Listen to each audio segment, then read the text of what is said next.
उपमा रवा भाजून घेतला आहे.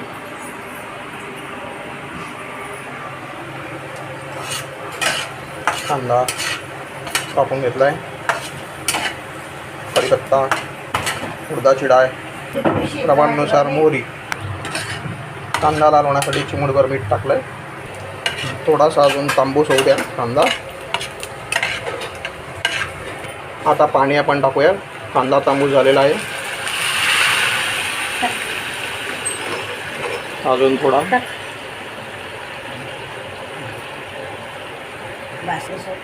ओके बस. आता पाणी टाकलेलं आहे. आता थोडंसं उकळू देऊया आपण. मीठ प्रमाणानुसार थोडंसं घ्यायचं. आता मीठ टाकून द्यायचं आपण. प्रमाणानुसार मीठ घेतलेलं आहे. आता उकळू द्यायचं थोडंसं. त्याच्यानंतर आपण त्याच्यामध्ये रवा टाकू. आता आपण उकळी झालेली आहे तर आपण आता रवा टाकूया.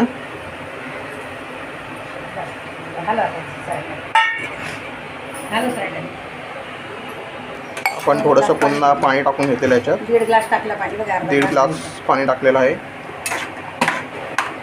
उकळतं पाणी आपण टाकलेलं आहे 1.5 ग्लास. आपण 1 चमचा तूप त्याच्यामध्ये टाकलेलं आहे. चांगलं तूप, साजूक तूप. आता थोडीशी कोथिंबीर आपण टाकूया त्याच्यात. आता आपण हे थोडा वेळ झाकून ठेवूया की त्याला पूर्ण वाफ येईल.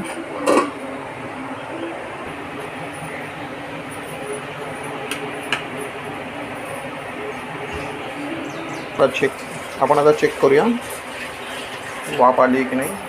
ओके थोडंसं आपण हलवून घेऊया थोडंसं. आपला उपमा आता रेडी होणार आहे थोड्याच वेळात. आता उपमा आपण सर्व करतोय.